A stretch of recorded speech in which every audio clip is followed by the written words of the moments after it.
হরে কৃষ্ণ। আজ 21শে পৌষ 1430 ও ইংরেজি 7ই জানুয়ারি 2024 সফলা একাদশী। এই সফলা একাদশীর দিন আমি শ্রীমদ্ ভাগবতম পাঠ করছি। আজ আমি পাঠ করছি শ্রীমদ্ ভাগবতমের দ্বিতীয় স্কন্দ 6ষ্ঠ অধ্যায় পুরুষ সূক্তের স্বীকৃতির শ্লোক 9, 10, 11, 12, 13, 14, 15, 16। অডিওর শুরুতে সকল ভক্তিমতী মা ও ভক্তবৃন্দের কাছে আমার বিনীত প্রার্থনা, আপনারা জীবনের পূর্ণতা ইউটিউব চ্যানেলটিকে সাবস্ক্রাইব, লাইক, শেয়ার, কমেন্টস ও অডিওগুলির প্রথম থেকে শেষ পর্যন্ত শ্রবণ করে এই জীবনের পূর্ণতা চ্যানেলটির রিচ বাড়িয়ে দিন, যাতে করে এই চ্যানেলটি আরও অত্যন্ত দ্রুত গতিতে সকল বিশ্বে ছড়িয়ে পড়ে। এইটুকুই আপনাদের কাছে আমার চাওয়া এবং প্রার্থনা। শ্লোক। হরে কৃষ্ণ। নারায়ণ হে নারায়ণ ভবভয়হরণম নারায়ণ। শ্লোক 9। পায়ুর্যমস্য মিত্রস্য পরিমোক্ষস্য নারদ হিংসায়ার নিরীতের মৃত্যুর্নিরয়স্য গুদংশ্রিত। অনুবাদ। হে নারদ, সেই পুরুষের গুজ্জেন্দ্রিয় হচ্ছে যম, মিত্র ও মলত্যাগের স্থান, এবং তার পায়ু হিংসা, দুর্ভাগ্য, মৃত্যু এবং নরকের আশ্রয় বলে খ্যাত। ইতি শ্লোক 9। শ্লোক 10। পরাভূতের ধর্মস্য তমস্যাপি পশ্চিম নাড্য নদ নদীনাঞ্চ গোত্রানামস্তি সংহতি। অনুবাদ। সেই বিরাট পুরুষের পৃষ্ঠদেশ পরাভব, অধর্ম ও অজ্ঞানের স্থান, তার নারীসমূহ নদ নদীর এবং তার অস্থিরাজি পর্বতসমূহের অধিষ্ঠান। তাৎপর্য। ভগবানের নিরাকার ধারণা খণ্ডন করার জন্য এখানে ভগবানের দিব্য অঙ্গের গঠন প্রণালীর সুসংবদ্ধ বিশ্লেষণ করা হয়েছে। ভগবানের অঙ্গের বিশ্বরূপের যে বর্ণনা পাওয়া যায় তার থেকে স্পষ্টভাবে প্রতীত হয় যে ভগবানের দিব্যরূপ জড় অবস্থাগত রূপ থেকে ভিন্ন। কোনো অবস্থাতেই তিনি নিরাকার বা নির্বিশেষ নন। অজ্ঞানতা হচ্ছে ভগবানের পৃষ্ঠদেশ, এবং তাই অল্প বুদ্ধি সম্পন্ন মানুষদের অজ্ঞানতাও ভগবানের শারীরিক ধারণা থেকে পৃথক নয়। যেহেতু তার অঙ্গ সমস্ত বস্তুর সমগ্র রূপ, তাই কেউই দাবি করতে পারে না যে তিনি নির্বিশেষ। পক্ষান্তরে বলা যায় যে ভগবানের প্রকৃত বর্ণনা হচ্ছে যে তিনি একাধারে সবিশেষ এবং নির্বিশেষ। তার সবিশেষ রূপ তার প্রকৃত রূপ, এবং তার নির্বিশেষ প্রকাশ তার দিব্য শরীরের প্রতিবিম্ব মাত্র। যারা ভগবানকে সম্মুখ থেকে দর্শন করার সৌভাগ্য অর্জন করেছেন তার সবিশেষ রূপ তারা হৃদয়ঙ্গম করতে পারেন, কিন্তু যারা তাদের দুর্ভাগ্যবশত ভগবানের অজ্ঞান পক্ষে রয়েছে, অর্থাৎ যারা পশ্চাৎ দেশ থেকে ভগবানকে দর্শন করেছে, তারা তার নির্বিশেষ রূপ দর্শন করে। ইতি শ্লোক 10। শ্লোক 11। অব্যক্ত রস সিন্ধুনাং ভূতানাং নিধনস্য চ উদরং বিদিতং পুংস হৃদয়ং মনস পদম। অনুবাদ। সেই বিরাট পুরুষের নির্বিশেষ রূপ মহাসাগর সমূহের আশ্রয়স্থল। তার উদর ভৌতিক দৃষ্টিতে নিহত জীবদের আশ্রয়, তার হৃদয় জীবেদের সূক্ষ্ম শরীরের আলয়। বুদ্ধিমান মানুষরা এইভাবে তাকে জানেন। শ্রীমদ্ ভগবদ গীতায় বর্ণনা করা হয়েছে, মানুষের গণনা অনুসারে ব্রহ্মার একদিন 1,000,000 1000 গুণ 4,3,0,0,0,0,0 বৎসর, এবং তার রাত্রির দৈর্ঘ্যও সমপরিমাণ। এই পরিমাণ অনুসারে ব্রহ্মার আয়ু 100 বৎসর এবং তারপর ব্রহ্মার মৃত্যু হয়। তারপর ব্রহ্মা, যিনি হচ্ছেন ভগবানের একজন মহান ভক্ত, এই জড় জগতের বন্ধন থেকে মুক্তি লাভ করেন। এই ব্রহ্মাণ্ড, যা ব্রহ্মা কর্তৃক নিয়ন্ত্রিত একটি বিশাল গোলক, ব্রহ্মার মৃত্যুর সময় লয়প্রাপ্ত হয় এবং সেই সঙ্গে এই ব্রহ্মাণ্ডের সমস্ত গ্রহলোকের সমস্ত জীবেরাও লয়প্রাপ্ত হয়। এই শ্লোকে উল্লিখিত অব্যক্ত শব্দটির অর্থ হচ্ছে ব্রহ্মার রাত্রি।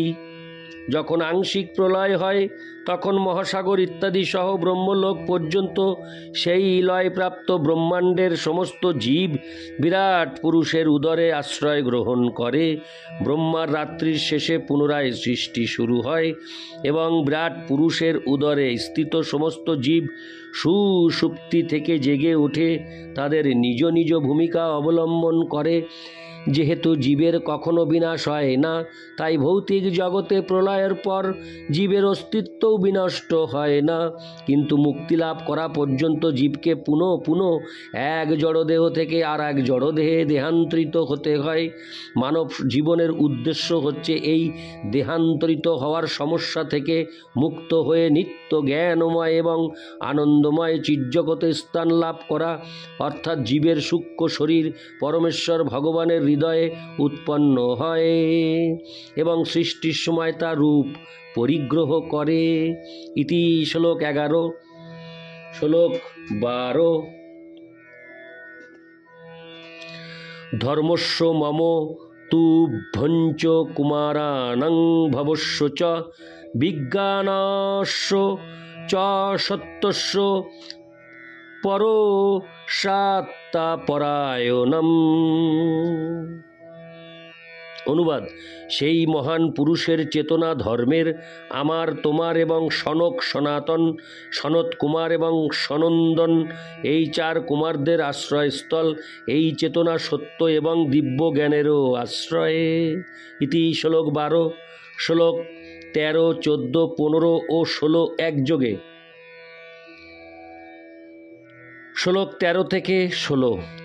অহং ভবান ভবশ্চৈব ত ইমে মনুঃ গ্রজা সুরাসুর নরা নাগা খগা মৃগ সরীসৃপা গন্ধর্বাপ্সরস যক্ষা রক্ষভূত গণরগা পশব পিতর সিদ্ধা বিদ্যাধ্রাশ্চারণ্যা দ্রুমা অন্যে চ বিবিধা জীবা জলস্থল নভৌকশ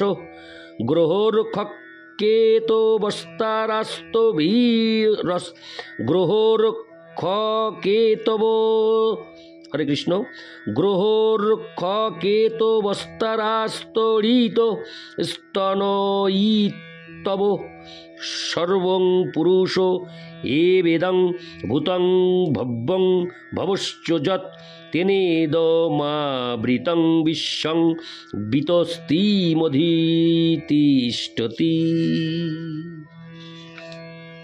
অনুবাদ: আমার অর্থাৎ ব্রহ্মা থেকে শুরু করে তুমি ভব শিব, তোমার অগ্রজ মহান ঋষিগণ, দেবতাগণ, অসুরগণ, মনুষ্যগণ, নাগসমূহ, পক্ষীকুল, জন্তুগণ, সরীসৃপগণ, গন্ধর্বগণ, অপ্সরাগণ, যক্ষসমূহ, রাক্ষসগণ, ভূতগণ, উরগ, সর্পাদি পশুসমূহ, পিতৃগণ, সিদ্ধগণ, বিদ্যাধরগণ, চারণগণ, বৃক্ষরাজি এবং জল স্থল অন্তরিক্ষচারী অন্যান্য বিবিধ প্রাণী সমূহ এবং গ্রহ নক্ষত্র ধূমকেতু তারকা তড়িৎ মেঘমালা ভূত ভবিষ্যৎ ও বর্তমান যে কিছু সকলেই সেই পুরুষ, অর্থাৎ তার থেকে কিছুরই ভিন্ন সত্তা নেই। যদিও তিনি এক বিঘত পরিমাণ 9 ইঞ্চি স্থান মাত্রে অধিষ্ঠিত, তথাপি তিনি এই বিশ্বকে আবৃত করে আছেন। তাৎপর্য: আংশিক প্রকাশ পরমাত্মা রূপে, যার আয়তন 9 ইঞ্চি থেকে অধিক নয়, সেই পরমেশ্বর ভগবান তার শক্তির প্রভাবে বিরাট রূপে নিজেকে বিস্তার করে সজীব এবং নির্জীব বিশ্ব চরাচরের সমস্ত বস্তুকে আবৃত করে আছেন। বিভিন্ন প্রকার স্বর্ণালঙ্কার যেমন স্বর্ণরাশি থেকে ভিন্ন নয়, ঠিক তেমনি ব্রহ্মাণ্ডের সমস্ত বৈচিত্র্য ভগবান থেকে ভিন্ন নয়।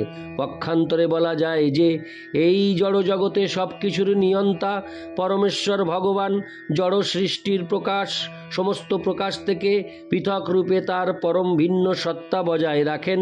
শ্রীমদ্ ভগবদ্ গীতায় তাই তাকে যোগেশ্বর বলে বর্ণনা করা হয়েছে। সব কিছুই ভগবান শ্রীকৃষ্ণের শক্তির আশ্রয়ে আশ্রিত এবং তা সত্ত্বেও ভগবান সব কিছু থেকে ভিন্ন এবং সব কিছুর অতীত। বৈদিক ঋগ মন্ত্রের পুরুষ সূক্তেও তা প্রতিপন্ন করা হয়েছে। এই অচিন্ত ভেদাভেদ তত্ত্ব ভগবান শ্রী চৈতন্য মহাপ্রভু প্রবর্তন করে গেছেন। ব্রহ্মা, নারদ এবং অন্য সকলে একাধারে ভগবান থেকে ভিন্ন এবং অভিন্ন। আমরা সকলেই তার থেকে অভিন্ন। ঠিক যেমন গুণগতভাবে সোনার গহনা স্বর্ণ রাশি থেকে অভিন্ন, কিন্তু তা হলেও আয়তনগতভাবে একটি। সোনার গহনা সমগ্র স্বর্ণরাশির সমান নয়। অসংখ্য গহনা তৈরি হলেও স্বর্ণরাশি কখনো শেষ হয়ে যায় না, কেননা তা হচ্ছে জাগতিক বিচারে পূর্ণ। যদি পূর্ণ থেকে পূর্ণও নিয়ে নেওয়া হয় তাহলেও পূর্ণই অবশিষ্ট থাকে। এই তত্ত্ব আমাদের বর্তমান ভ্রান্ত ইন্দ্রিয়ের ধারণার অতীত। তাই শ্রীচৈতন্য মহাপ্রভু তার এই দর্শন অচিন্ত বলে বর্ণনা করেছেন। শ্রীমদ্ ভগবদ্ গীতা এবং শ্রীমদ্ ভাগবতের ভিত্তিতে প্রতিষ্ঠিত শ্রী চৈতন্য মহাপ্রভুর এই অচিন্ত ভেদাভেদ তত্ত্ব পরম সত্যের পূর্ণ নিদর্শন। ইতি শ্লোক, হরে কৃষ্ণ। ইতি শ্লোক 13 থেকে 16। নারায়ণ হে নারায়ণ ভবভয়হরণম নারায়ণ। হরে কৃষ্ণ।